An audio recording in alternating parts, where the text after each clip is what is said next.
네, 오늘 우리가 함께 읽었던 사도행전 15장 6절 본문의 첫 절은 사도들과 장로들이 이 문제를 다루려고 모였다라고 기록하고 있습니다.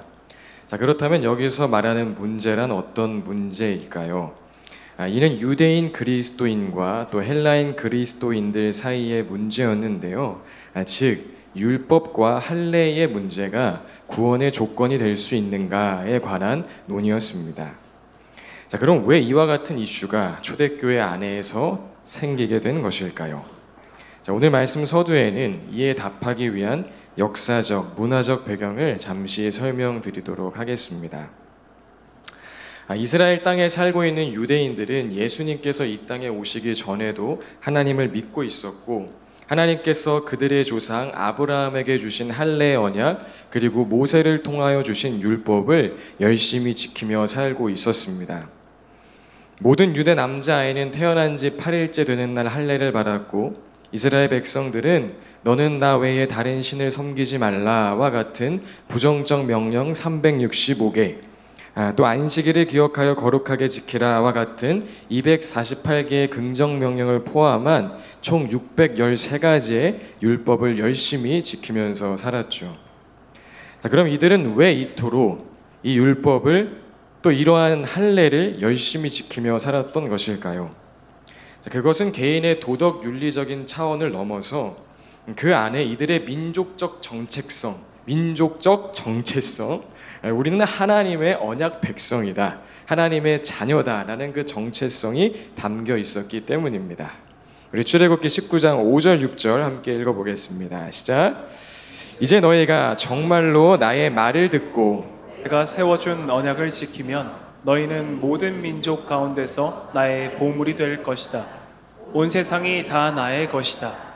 그러므로 너희는 내가 선택한 백성이 되고 너희의 나라는 나를 섬기는 제사장 나라가 되고 너희는 거룩한 민족이 될 것이다. 너는 이 말을 이스라엘 자손에게 일러 주어라.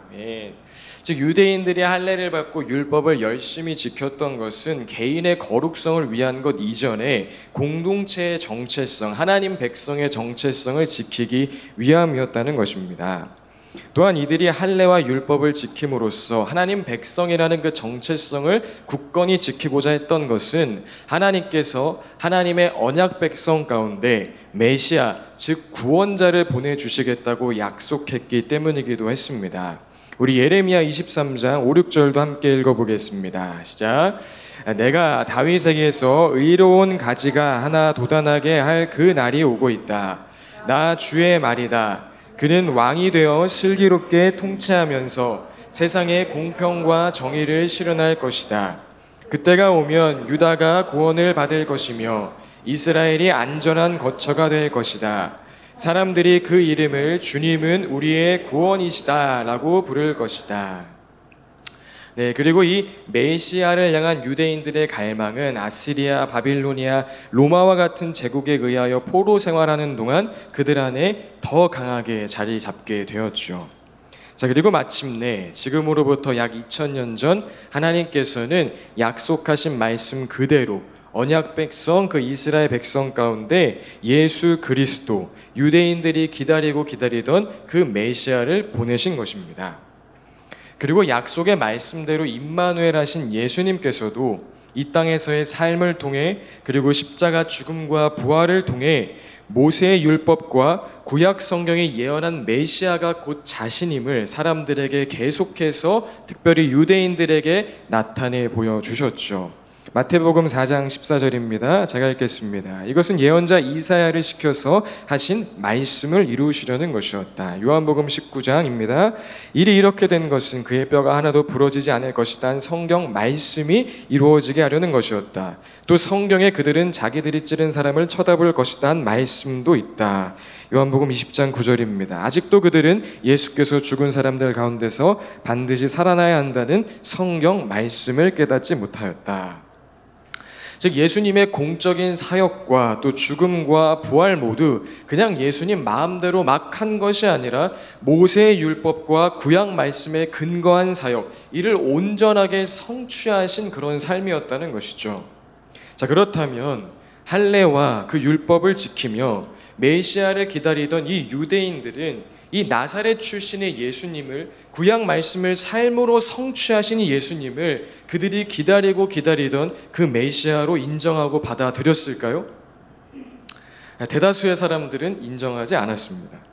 왜냐하면 이미 그들 안에는 이 말씀에서 말하는 메시아보다 그들이 기대하고 있는 메시아에 대한 이미지가 훨씬 더 커져 있었기 때문이죠. 이들은 이미 말씀에서 말하는 메시아가 아니라 그들을 지금 로마의 압제로부터 해방시켜주고 이스라엘을 최강대국으로 만들어줄 그런 메시아를 기대하고 있었기 때문에 십자가에서 비참하게 죽은 그 예수를 그들이 기다리던 메시아라고 인정할 수가 없었던 것입니다. 그러나 그럼에도 불구하고 우리가 그동안 사도행전을 통해 살펴본 바와 같이 유대 공동체 안에서도 나사렛 출신의 그 예수가 우리가 기다려온 메시아임을 인정하는 무리들이 생겨나기 시작을 했습니다. 그럼 이들은 어떻게 예수가 메시아임을 인정하게 된 것일까요? 물론 성령이 그들 안에 역사하심을 통하여서 그들 안에 믿음이 생긴 것이기도 하지만 논리적으로는 그들이 알고 있었던 구약의 예언과 예수 그리스도의 성취를 연결시켜주는 그런 사도들의 가르침과 설교를 통하여서 구약 말씀이 말한 그 메시아가 바로 이 나사렛 출신의 예수구나 라고 인정하게 되었기 때문인 것입니다. 즉 초대교회 유대 그리스도인들이 예수를 믿게 된 것은 오늘날 대다수의 사람들이 예수님을 자신의 영혼을 구원하는 존재로서 그렇게 단순한 매력을 느끼고 따르는 것과 달리 먼저는 구약 말씀의 성취자로서의 예수, 옛적부터 이 유대 공동체가 하나님의 백성으로 기다려온 그 왕으로서의 예수 그리스도를 믿게 된 것이란 이야기입니다. 따라서 유대 그리스도인들은 예수님을 믿게 된 후에도 구약적인 그 사고를 버릴 필요도, 구약의 관습을 굳이 없앨 이유도 사실 없었던 것입니다. 예수님 또한 구약 말씀과 분리되어 있는 존재가 아니라 구약과 연결되어 있는 존재로 그들은 받아들였기 때문이죠. 그런데 유대인 그리스도인들끼리만 있을 때는 문제가 없었는데 베드로가 고넬료에게 복음을 전한 것을 시작으로 이방인들, 즉 구약에 대한 어떠한 지식, 그런 배경이 없는 사람들 중 그리스도인들이 생겨나기 시작하자 이 유대인들 안에는 혼란이 찾아오기 시작했습니다.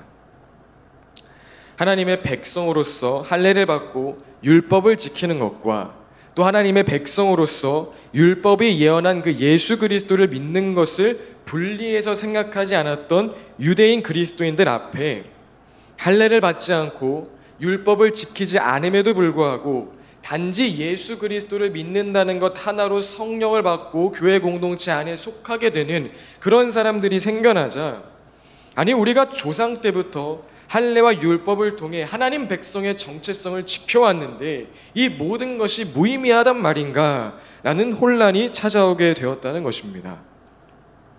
그러자 이 내부의 긴장과 혼란을 해결하기 위하여서 약하게는 이방인의 어떤 방종을 경계하는 차원에서 율법과 할례를 강조하는 자들, 또 조금 더 강하게는 어떤 영적 우월감을 드러내기 위하여서 율법과 할례를 강조하는 그런 유대 그리스도인들이 나타나기 시작했고, 급기야는 예수님을 믿는 것과는 별도로 할례와 모세 율법을 철저하게 지키지 않으면 완전한 구원에 이를 수 없다고까지 말하는 자들이 이 초대교회 안에 생겨나게 되었습니다. 이를 사도행전 15장 1절이 우리에게 말해주고 있죠. 우리 1절 함께 읽어보겠습니다. 시작.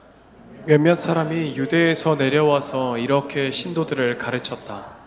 여러분이 모세의 관례대로 할례를 받지 않으면 구원을 얻을 수 없습니다. 네. 지금까지 나눈 역사적 문화적 맥락 아래에서 모세의 관례대로 할례를 받고 율법을 지키지 않으면 구원을 얻을 수 없다. 예수 믿어도 이거 없으면 구원 못 받는다라고 말하는 자들까지 이 초대교회 안에 생기기 시작했다는 것입니다. 물론 앞서 나눈 이 유대인들의 전통과 그들의 입장을 우리가 조금 생각해 본다면 유대인들이 이와 같은 주장을 한 것을 우리는 어느 정도 공감하고 이해할 수는 있을 것입니다. 그러나 구원의 조건으로서 할례와 율법을 말하는 것은 유대인의 역사와 어떤 문화적 맥락을 이해하는 차원에서 그냥 넘어갈 수 있는 그리 간단한 문제는 아닙니다. 자, 왜냐하면 만약 이를 용인할 경우 율법 앞에 완전할 수 없는 모든 사람의 죄를 대신하여 십자가에서 죽으신 그 예수 그리스도의 십자가를 무효화하는 것이 되어버리기 때문이죠. 따라서 교회는 이 사안을 분명하게 짚고 넘어가야 하는 중요한 사안이라고 판단했고, 이에 초대교회의 어떤 본부라고 할 수 있는 예루살렘 교회에 모여서 할례와 모세 율법을 지키는 것이 구원의 조건이 될 수 있는가에 대한 답을 명확하게 하고자 했던 것입니다. 자, 그래서 사도행전 15장 2절과 오늘 본문의 시작인 6절 말씀이 등장하게 된 것이죠. 우리 2절과 6절 말씀 함께 읽겠습니다. 시작. 그래서 바울과 바나바 두 사람과 그들 사이에 적지 않은 충돌과 논쟁이 벌어졌다. 드디어 안디옥 교회는 이 문제로 바울과 바나바와 신도들 가운데 몇 사람을 예루살렘으로 올라가게 해서 사도들과 장로들을 찾아보게 하였다. 사도들과 장로들이 이 문제를 다루려고 모였다. 네. 여러분, 지금까지 할례와 모세 율법에 관한 문제가 이 초대교회 안에 생겨난 이유, 그 배경에 대하여서 간략하게 설명을 해드렸는데, 부족한 설명이었지만 오늘 본문의 상황을 이해하고 조금 몰입하는 데 도움이 되었기를 바랍니다. 자, 그럼 이제 본격적으로 오늘 본문 안으로 함께 들어가자면, 오늘 우리가 함께 읽은 본문의 내용은 그렇게 시작된 예루살렘 회의, 즉 할례와 율법에 관한 치열한 논쟁이 어떤 결론을 맺게 되었는지, 초대교회가 이 문제에 대한 어떤 결론을 내리게 되었는지에 대하여 기록하고 있는 것입니다. 특별히 사도행전의 저자인 누가는 유대 그리스도인의 대표격인 사도 베드로, 그리고 예수님의 동생이자 예루살렘 교회의 리더이고 또 이 회의의 의장격인 야고보의 말을 통해 초대교회가 어떤 결론을 내렸는지 오늘 우리에게 전달해 주고 있죠. 자, 그럼 그 내용을 이제 살펴볼까요? 자, 먼저 초대교회의 결론, 그 첫 번째는 할례와 율법은 구원의 조건이 될 수 없다. 구원은 믿음을 통하여 주 예수의 은혜로 얻는 것이다 였습니다. 우리 9절과 11절 말씀 함께 읽어보겠습니다. 시작.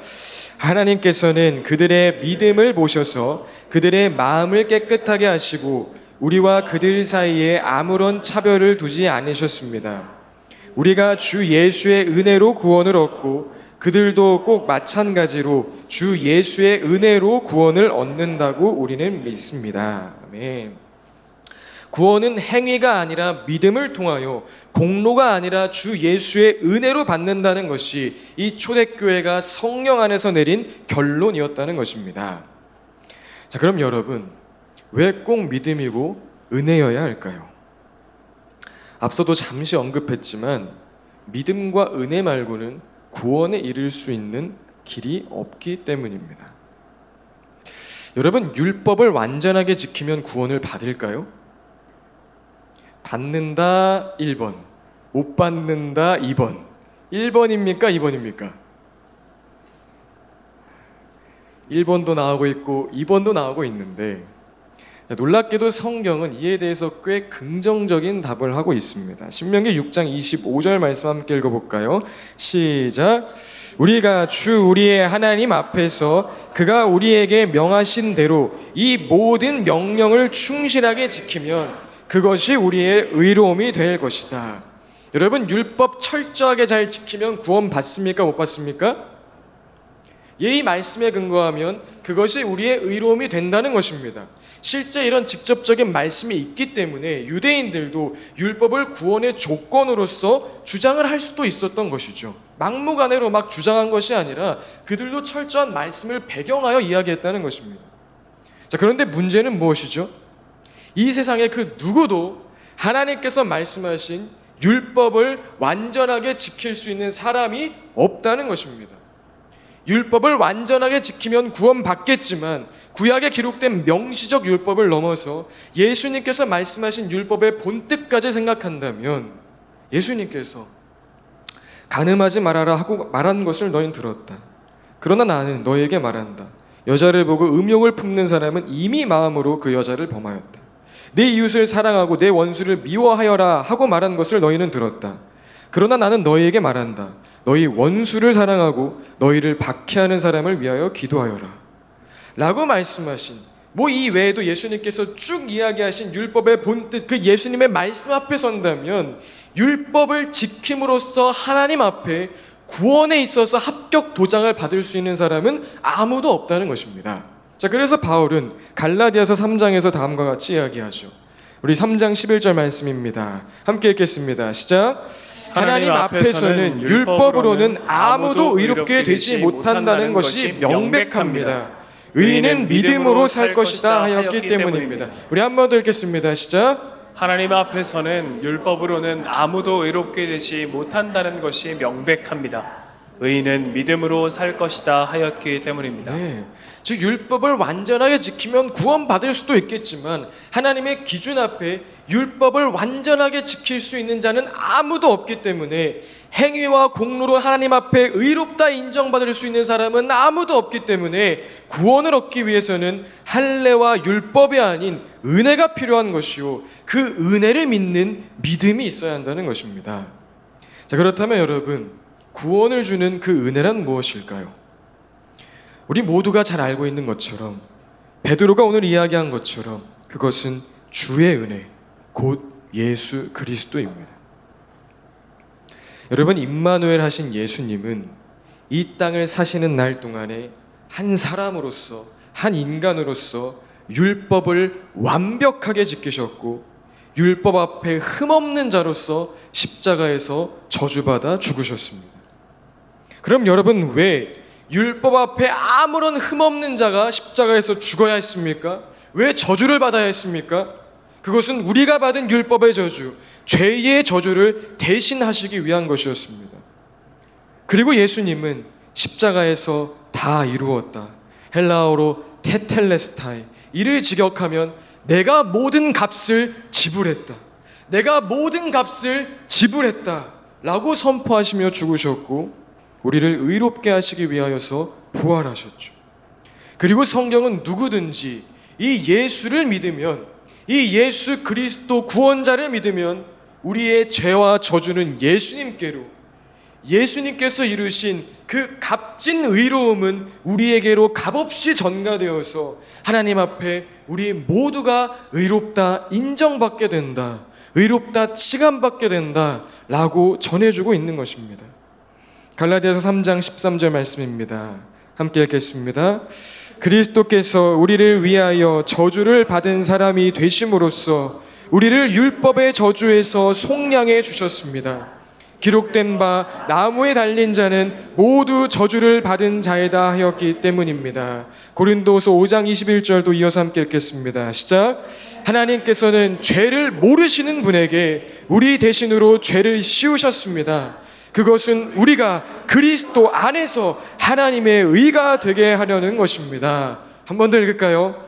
하나님께서는 죄를 모르시는 분에게 우리 대신으로 죄를 씌우셨습니다. 그것은 우리가 그리스도 안에서 하나님의 의가 되게 하려는 것입니다. 아멘.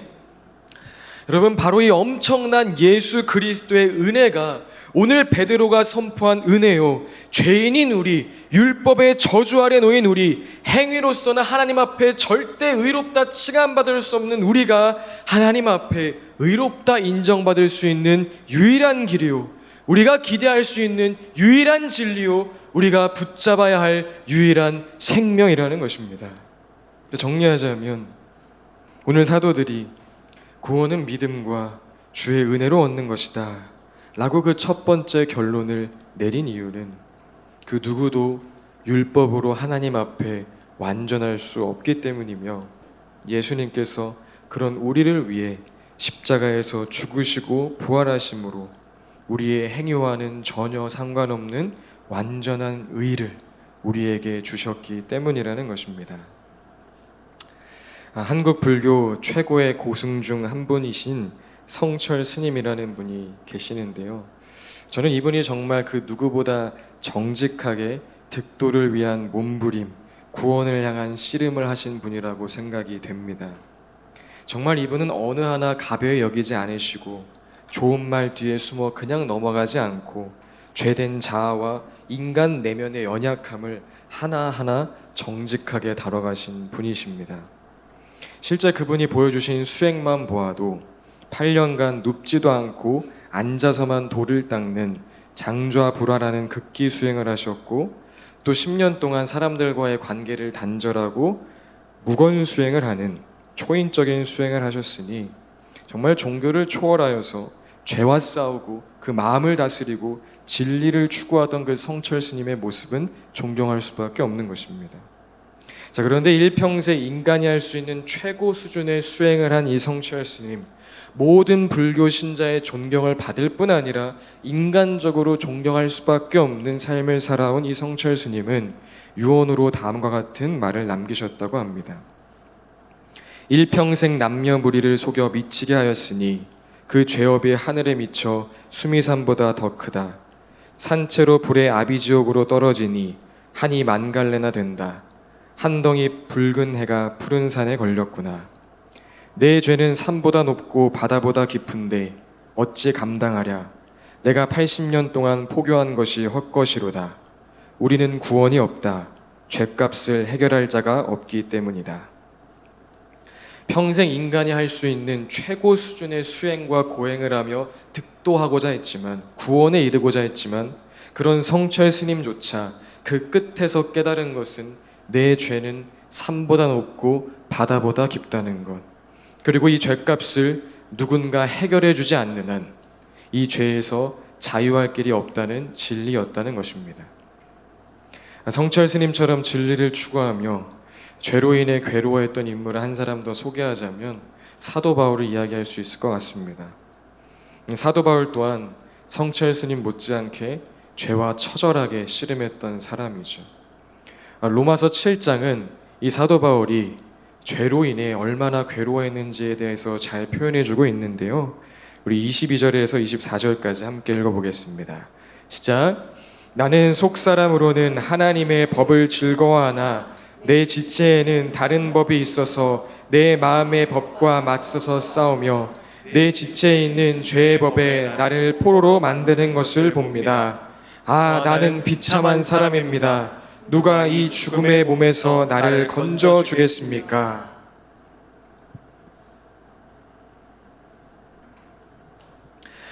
자신의 속사람으로는 하나님의 법을 즐거워하지만 자신의 몸은 끊임없이 지금 죄를 추구하고 있다는 것입니다. 선이 무엇인지, 하나님이 무엇을 기뻐하는지도 알면서도 내 안에 끊임없이 죄의 욕구와 죄의 소리가 요동치고 있다는 것입니다. 이 괴리감이 너무나 크고 괴로워서 자신을 비참한 사람이라고 표현할 정도로 지금 바울은 죄로 인하여서 괴로워하고 있다는 것이죠. 그런데 곧바로 이어지는 25절에서 사도 바울은 앞서 나누었던 성철 스님과는 완전히 다른 태도를, 완전히 다른 결론을 우리에게 보여줍니다. 25절 함께 읽어볼까요? 시작. 우리 주 예수 그리스도를 통하여 나를 건져주신 하나님께 감사를 드립니다. 한 번 더 읽겠습니다. 우리 주 예수 그리스도를 통하여 나를 건져주신 하나님께 감사를 드립니다. 사도 바울도 성철 스님과 똑같은 사람이었지만, 똑같이 죄로 인하여서 괴로워하였고 그 마음 때문에 괴로워하였지만, 바울에게는 죄값을 해결해 줄 자가 있었다는 것입니다. 육체를 입고 살아가는 동안 죄의 욕구와 또 죄로 인한 괴로움은 계속해서 따라오겠지만, 죽는 날까지 우리 마음의 욕구와 죄의 소리는 요동치겠지만, 바울에게는 그 모든 죄에서 나를 해방시켜 주신 예수 그리스도, 그 은혜로 인한 진정한 자유가 있었다는 것입니다. 죄로 인한 괴로움도 있지만 예수 그리스도로 인한 감격이 그 인생에게 더 컸다는 것이죠. 여러분, 다시 한번 오늘 초대교회가 내린 결론처럼 우리에게는 구원에 이를 아무런 자격과 조건이 없음에도 불구하고 예수 그리스도께서는 그런 우리를 위하여, 우리의 저주를 끊으시기 위하여 십자가에서 죽으셨습니다. 그리고 우리에게는 그 십자가 핏값으로 값없는 은혜를, 그 용서를 허락해 주셨습니다. 여러분, 우리의 구원은 오직 예수 그리스도의 그 은혜로 인한 것입니다. 바로 이 예수 그리스도의 은혜가 오늘 이 시대를 살아가는 저와 여러분의 삶 속에 날마다 선명해지고 분명해지길 예수님의 이름으로 축복드립니다. 자, 그럼 이제 예루살렘 회의의 두 번째 결론으로 넘어가 볼까요? 자, 그 두 번째 결론은 한 문장으로 요약하자면 서로 사랑하자는 것이었습니다. 여러분, 우리가 앞서 계속해서 은혜에 대하여서 나누었지만 오늘 예루살렘 회의의 결론은 우리 모두 조건 없는 그 예수의 은혜로 구원받았으니 율법과 규칙 따위 무시하고 내 앞사람 옆사람 다 무시하고 각자 스타일대로 마음대로 살자는 것은 아니었습니다. 이들의 결정 안에는 은혜 받은 자의 합당한 삶으로 서로를 세워주고 서로를 섬기고 서로를 품어주고 서로를 사랑하며 살자는 그런 분명한 적용 또한 포함되어 있었죠. 그것은 먼저 유대인 그리스도인들에게 이방인들을 차별하지 말고 그들에게 멍해를 지우지 말고 괴롭게 하지 말라고 명한 것이었습니다. 예수 그리스도께서 십자가의 그 핏값으로 그들을 죄에서 자유하게 하셨는데 이걸 하지 않으면 넌 예수님과 멀어질 수밖에 없다. 저걸 해야지만 구원받음을 증명할 수 있다는 식으로 이방인 그리스도인들을 괴롭게 하지 말고, 또 나는 이런 경험이 있으니, 나는 주를 위해 이런 결정과 결단을 했으니 나는 너보다 조금 더 괜찮은 사람이라는 식으로 이방인 그리스도인들과 급을 나누며 그들을 차별하지 말라고 한 것입니다. 우리 오늘 본문 9절, 10절, 19절 함께 읽겠습니다. 시작. 하나님께서는 그들의 믿음을 보셔서 그들의 마음을 깨끗하게 하시고 우리와 그들 사이에 아무런 차별을 두지 않으셨습니다. 그런데 지금 여러분은 왜 우리 조상들이나 우리가 다 감당할 수 없던 멍해를 제자들의 목에 메워서 하나님을 시험하는 것입니까? 그러므로 내 판단으로는 하나님께로 돌아오는 이방 사람들을 괴롭히지 말고, 하나님께서 유대인도 유대인의 행위를 보고 구원하신 게 아니라 은혜로 구원하셨고 이방인도 그들의 공로가 아니라 은혜로 구원하셨음을 진정 믿는다면 내가 저 사람보다 이런 결단과 헌신을 했다, 이런 신앙적 경험과 깨달음이 있다와 같은 것으로 계급 나누고 차별하지 말고, 또 매일 3시간씩 기도하고 3시간씩 성경 봐야 참된 그리스도인이라고 할 수 있어요 와 같은 식으로 너도 잘 못하면서 남에게 부담 주지 말라는 것입니다. 여러분, 여담이지만 사람들은 왜 자기도 잘 못하는 거 남한테 그렇게 시키려고 하는 걸까요? 그것은 내가 너보다 괜찮은 사람이라는 것을 나타낼 수 있는 가장 저렴한 방법이기 때문입니다. 어떻게 아냐고 물으신다면 제가 그렇게 살았고 또 지금도 여전히 그런 끼가 제한이 있기 때문입니다. 중학생 시절 저는 교회에서 운영하는 크리스천 학교에 다녔고 당시 저는 유대적 사고, 하나님께 인정받기 위하여서는 반드시 이런 걸 해야 한다, 내가 세상의 것들을 포기하고 하나님을 위해 무엇인가 열심히 해야지 하나님은 나는 칭찬하고 인정하신다 라는 생각에 푹 잠겨 있었습니다. 그래서 당시 어떤 방법을 택했냐면 함께하는 친구들에게 미디어는 사탄의 도구다, 우리 스마트폰을 없애자, 우리가 미디어에서도 자유할 수 없다면 우리는 하나님께 쓰임받을 수 없다 라고 이야기하며 공동체를 괴롭게 하는 방법을 택했습니다. 그런데 여러분, 이것이 옳냐 그르냐를 떠나서, 그런 논의를 떠나서, 그렇다면 그 당시 저는 거룩한 미디어 생활을 하고 있었을까요? 1번 그렇다, 2번 아니다. 네, 맞아요. 거의 이번에 동일한 답이 나오는데 아니에요. 혼자 있는 시간, 둘째가면 서러울 정도로 스마트폰 붙잡고 있었고 자극적이고 쾌락적이고 음란한 모든 컨텐츠를 접하고 있었습니다. 그런데 왜 저는 그런 이야기를 했을까요? 물론 당시로서는 그 미디어에서, 그 안 좋은 매체에서 벗어나고자 하는 진정성 있는 마음이었겠지만 지나고 보니 그것은 사람들 앞에 나의 약점을 숨길 수 있는 가장 값싸고 효율적인 방법이었음을 알게 되었습니다. 나도 잘 못하지만 옳은 말을 신나게 함으로써, 옳은 말로 남을 괴롭게 함으로써 나는 저들보다 괜찮고 저들보다 조금 더 거룩한 사람으로, 그 문제에 대하여 자유한 사람으로 비춰질 수 있었던 것입니다. 여하튼 다시 본론으로 돌아와 이야기하자면, 여러분, 차별하지 않으시는 하나님이 너와 나 모두를 은혜로 구원하심을 진정 믿고 실감한다면 이제 이러한 유치한 행동을 버려야 한다는 것입니다. 교회 몇 년 좀 오래 다닌 거 가지고 남들보다 기도 좀 오래 하고 성경 조금 더 읽은 거 가지고 차별하고 서로의 수준을 평가하고 저 사람 믿음 좋다, 이것 보니 이 사람 믿음 허상이다, 그렇게 따지는 일들을 그만해야 한다는 것입니다.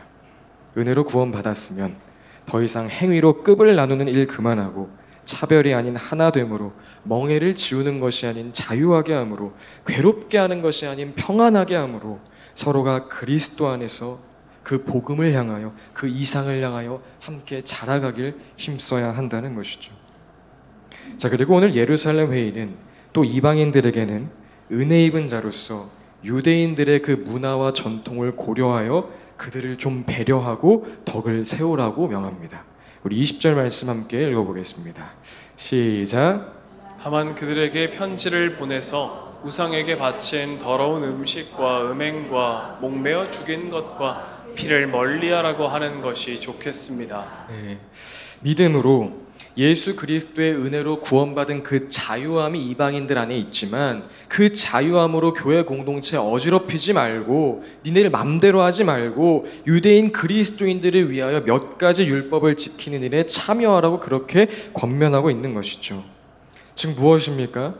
유대인이든 이방인이든 서로가 그리스도 안에서 하나 되고 모두가 그리스도의 은혜를 찬양하고 모두가 그리스도 안에서 그 장성한 분량에까지 자라갈 수 있도록 은혜 입은 자로서 나의 만족보다 너의 필요를 더 생각하고 나의 편리함보다 너의 평안함을 더 추구하며 그렇게 서로 치열하게 사랑하며 그리스도의 한 몸으로 주 안에서 한 가족으로 자라나고 살아가라는 것입니다. 바울은 고린도전서 9장에서 다음과 같이 이야기를 하고 있죠. 좀 긴 구절인데 우리 함께 합독해 보겠습니다. 시작. 나는 어느 누구에게도 얽매이지 않은 자유로운 몸이지만 많은 사람을 얻으려고 스스로 모든 사람의 종이 되었습니다. 유대 사람들에게는 유대 사람을 얻으려고 유대 사람같이 되었습니다. 율법 아래에 있는 사람들에게는 내가 율법 아래에 있지 않으면서도 율법 아래에 있는 사람을 얻으려고 율법 아래에 있는 사람같이 되었습니다.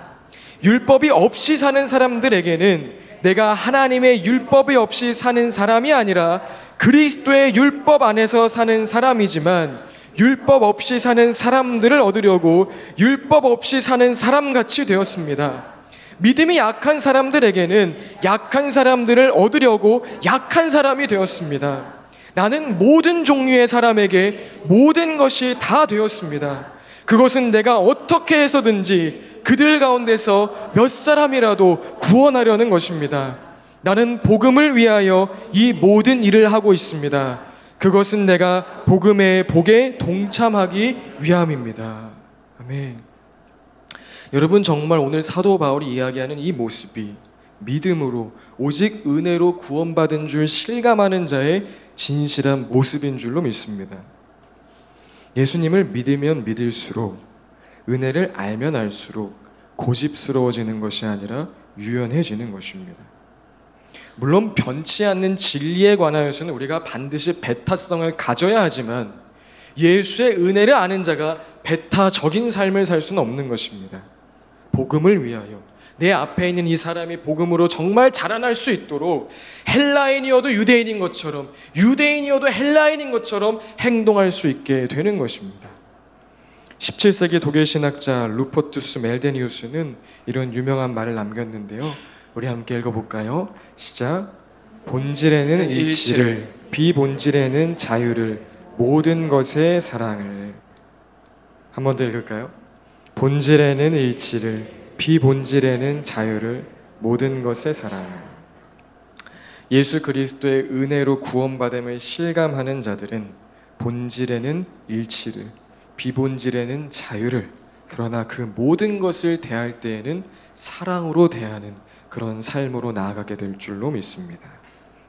우리 이번 캠프 때 함께 나눌 책이죠. 팀 켈러 목사님 자유라는 책에서 이렇게 말씀하십니다.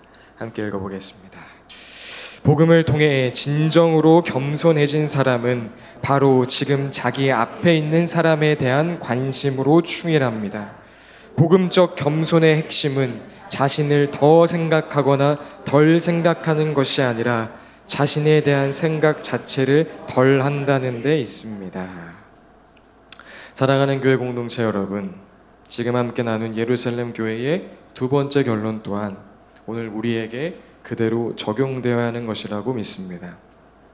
우리 모두 은혜로 구원받은 자의 합당한 모습으로서 나에 대해 생각하기보다는 내 앞에 있는 사람에 대한 관심으로 충실하며 내 앞에 있는 그가 그리스도 안에서 그 은혜 안에서 온전하고 완전하게 자라날 수 있도록 때로는 이런 모습으로 또 때로는 저런 모습으로 사랑으로 서로를 대할 수 있게 되기를 바랍니다. 말씀을 마무리합니다. 오늘은 예루살렘 공의회 할례와 율법에 관한 문제가 초대교회 안에 일어난 이유에 대하여 또 예루살렘 회의의 결론에 대하여 함께 나누었습니다. 그 결론을 다시 한번 기억해 보자면 그것은 첫째, 율법과 할례, 즉 행위는 구원의 조건이 될 수 있다 없다? 없다. 구원은 믿음을 통하여 주의 은혜로 얻는 것이다 였고, 둘째 결론은 은혜로 구원받은 자라면 서로 사랑하자. 유대인들은 이방인들을 괴롭게 하지 말고 이방인들은 유대인들을 배려하여 서로 그리스도 안에서 하나 되고 서로 그리스도의 은혜 아래서 함께 자라가자는 것이었습니다. 그리고 예루살렘 회의 결론은 말씀 중 거듭 언급한 것처럼 오늘 우리 교회에도 또 주님 오시는 날까지 모든 교회가 기억해야 하는 진리라고 믿습니다. 사랑하는 여러분, 우리 모두 예수 그리스도의 은혜로 구원받았습니다. 우리 옆분들에게 인사할까요? 은혜로 구원받았습니다. 여러분, 이 은혜의 깊이와 넓이와 크기가 날마다 선명해지기를 예수님의 이름으로 축복드립니다. 그리고 이 은혜가 주는 자유함을 가지고 서로가 서로를 격려하고 배려하고 위로하며 그렇게 그리스도의 장성한 분량, 그 완전함에 이를 수 있도록 함께 사랑하며 나아가는 그런 우리 토보 공동체 될 수 있기를 바랍니다. 사랑하는 주님, 감사합니다. 우리의 자격과 조건, 우리의 공로와 열심으로는 절대 구원에 이룰 수 없음을 고백합니다. 그런 우리를 위하여, 아무런 자격과 조건도 없는 우리를 위하여 예수 그리스도께서 십자가 지시고 또 부활하셨습니다. 오직 예수 그리스도의 그 은혜로 인하여 우리가 구원에 이르게 된 줄로 믿습니다. 그 값비싼 예수 그리스도의 보혈로 인하여 값없는 은혜, 값없는 용서를 받은 인생이 우리임을 이 시간 고백합니다. 하나님, 그 은혜의 깊이와 넓이와 크기가 우리의 삶 속에 날마다 더해지게 하여 주시옵소서. 또한 주님, 이제 그 은혜를 아는 자이기에 함부로 말하거나 함부로 살지 아니하고 교회로 살아내게 하여 주시옵소서. 내 앞에 있는 자를 사랑하며 살아가게 하여 주시옵소서. 그 은혜로 인한 자유함과 넉넉함이 있기 때문에 내 앞사람이 그리스도 앞에 온전하게 자라날 수 있다면 헬라인이어도 유대인인 것처럼 유대인이어도 헬라인인 것처럼 그리스도의 사랑으로 서로를 사랑하는 그런 우리 토보 공동체 되게 하여 주시옵소서. 주님 감사드립니다. 예수님의 이름으로 기도합니다. 아멘.